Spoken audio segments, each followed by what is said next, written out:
दुर्गा कवच। मार्कंडेय उवाच।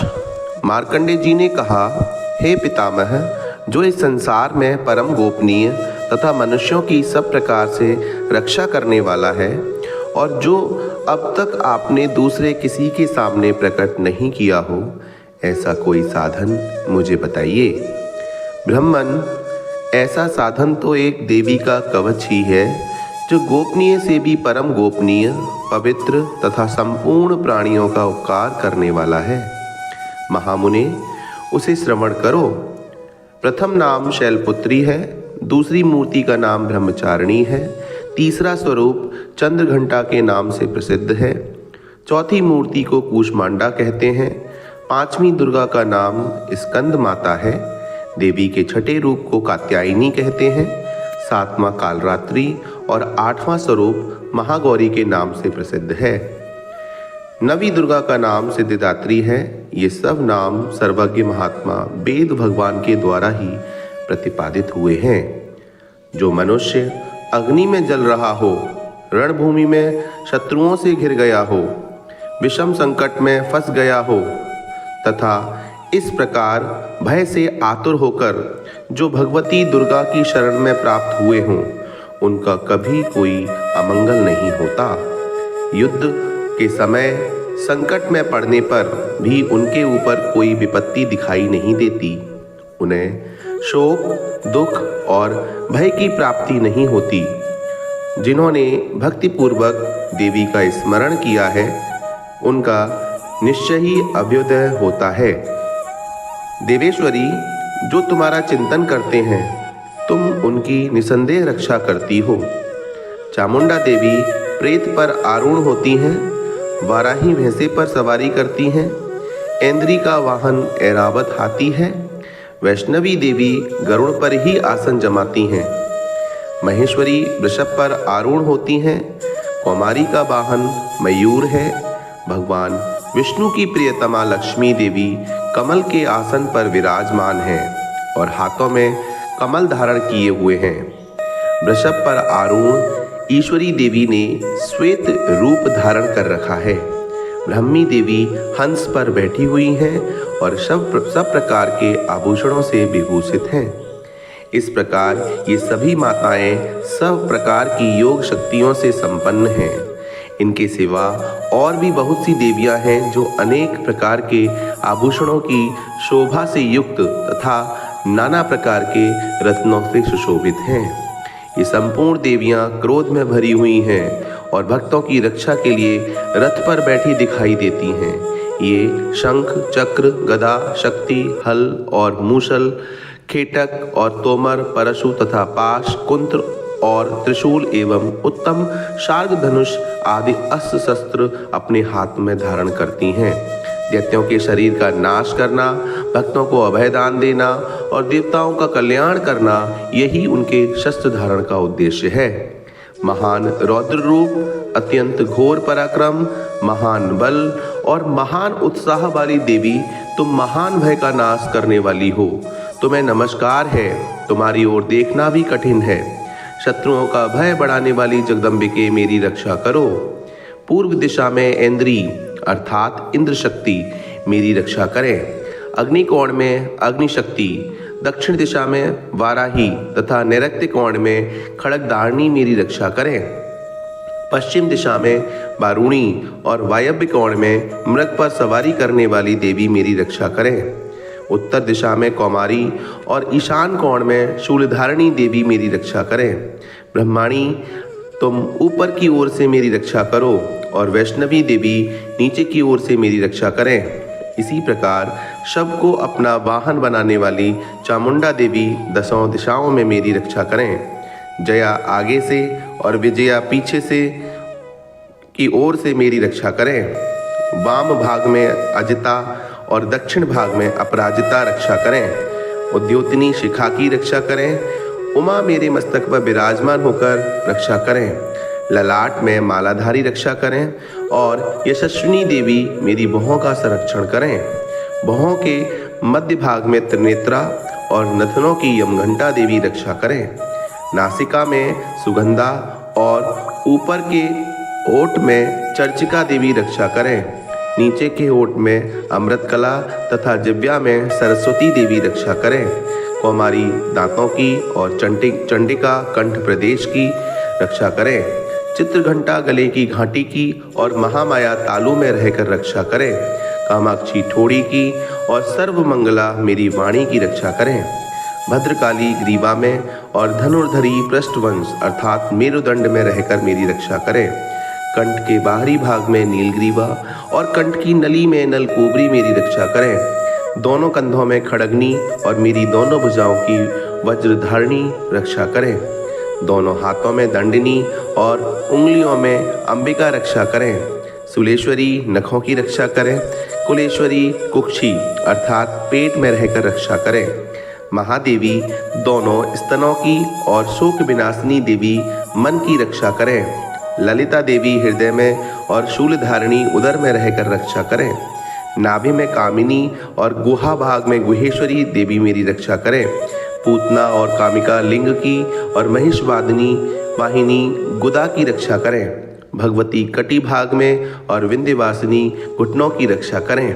संपूर्ण कामनाओं को देने वाली महाबला देवी दोनों पिंडलियों की रक्षा करें। नारसिंगी दोनों घुट्टियों की और तेजसी देवी दोनों चरणों के पृष्ठभाग की रक्षा करें। श्रीदेवी पैरों की उंगलियों में और तलवासनी पैरों के तलुओं में रहकर रक्षा करें। अपनी डाढ़ों के कारण भयंकर दिखाई देने वाली दंष्ट्रा कराली देवी नखों की और ऊर्ध्वकेशनी देवी केशों की रक्षा करें। रोमावलियों के छिद्रों में कौवेरी और त्वचा की बागेश्वरी देवी रक्षा करें। पार्वती देवी रक्त, मज्जा, बसा, मांस, हड्डी और मेद की रक्षा करें। आंतों की कालरात्रि और पित्त की मुकुटेश्वरी देवी रक्षा करें। मूलाधार आदि कमल कोशों में पद्मावती देवी और कफ में चूड़ामणि देवी स्थित होकर मेरी रक्षा करें। नख के तेज की ज्वालामुखी रक्षा करें, जिसका किसी भी अस्त्र से भेदन नहीं हो सकता। वह अवेद्या देवी मेरे शरीर की समस्त संधियों में रहकर मेरी रक्षा करें। ब्रह्माणी आप मेरे वीर की रक्षा करें। छत्तेश्वरी छाया की तथा धर्म धारिणी देवी मेरे अहंकार, मन और बुद्धि की रक्षा करें। हाथ में वज्र धारण करने वाली वज्रहस्ता देवी मेरे प्राण, अपान, व्यान, उदान और समान वायु की रक्षा करें। कल्याण से शोभित होने वाली भगवती कल्याण शोभना मेरे प्राणों की रक्षा करें। रस, रूप, गंध, शब्द और स्पर्श इन विषयों का अनुभव करते समय योगिनी देवी रक्षा करें तथा सत्वगुण, रजोगुण और तमोगुण की रक्षा सदा नारायणी देवी करें। वाराही आयु की रक्षा करें। वैष्णवी धर्म की रक्षा करें तथा चक्रिणी अर्थात चक्र धारण करने वाली देवी यश, कीर्ति, धन, लक्ष्मी, धन तथा विद्या की रक्षा करें। इंद्राणी आप मेरे गोत्र की रक्षा करें। चंडिके तुम मेरे पशुओं की रक्षा करो। महालक्ष्मी पुत्रों की रक्षा करें और भैरवी पत्नी की रक्षा करें।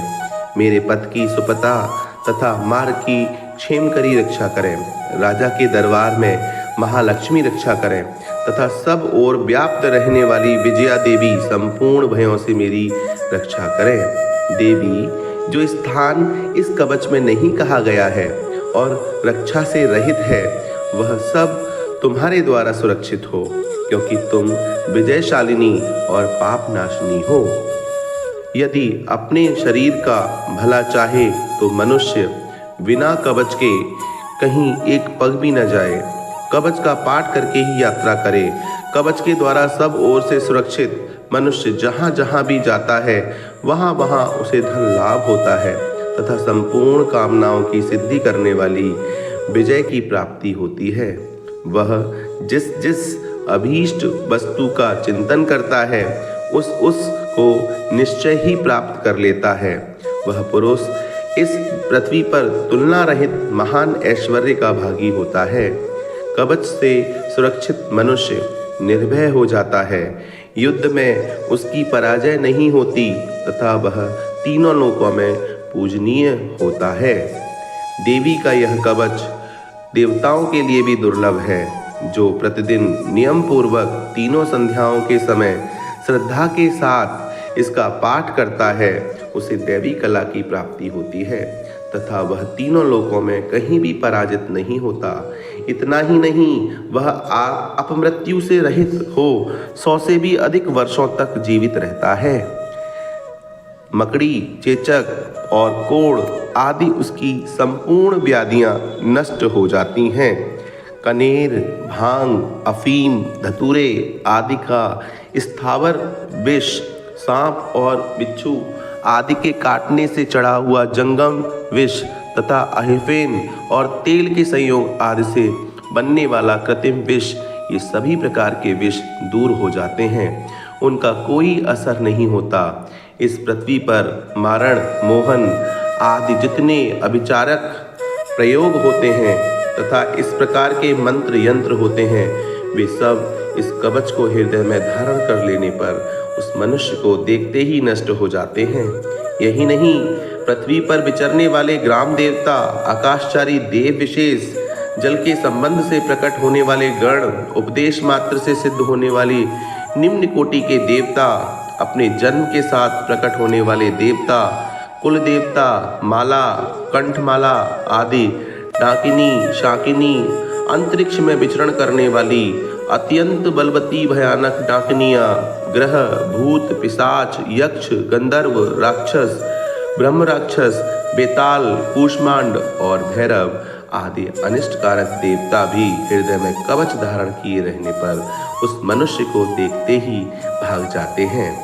कवचधारी पुरुष को राजा से सम्मान वृद्धि प्राप्त होती है। यह कवच मनुष्य के तेज की वृद्धि करने वाला और उत्तम है। कवच का पाठ करने वाला पुरुष अपनी कीर्ति से विभूषित भूतल पर अपने श्रेयस से साथ साथ वृद्धि को प्राप्त होता है। जो पहले कवच का पाठ करके उसके बाद सप्तशती चंडी का पाठ करता है, उसकी जब तक वन, पर्वत और काननों सहित यह पृथ्वी टिकी रहती है, तब तक यहाँ पुत्र, पौत्र आदि संतान परंपरा बनी रहती है। देह का अंत होने पर वह पुरुष भगवती महामाया के प्रसाद से नित्य परम पद को प्राप्त होता है, जो देवताओं के लिए भी दुर्लभ है। वह सुंदर दिव्य रूप धारण करता है और कल्याणमयी शिव के साथ आनंद का भागी होता है। इति देव्या कवचम संपूर्णम। जय माता दी।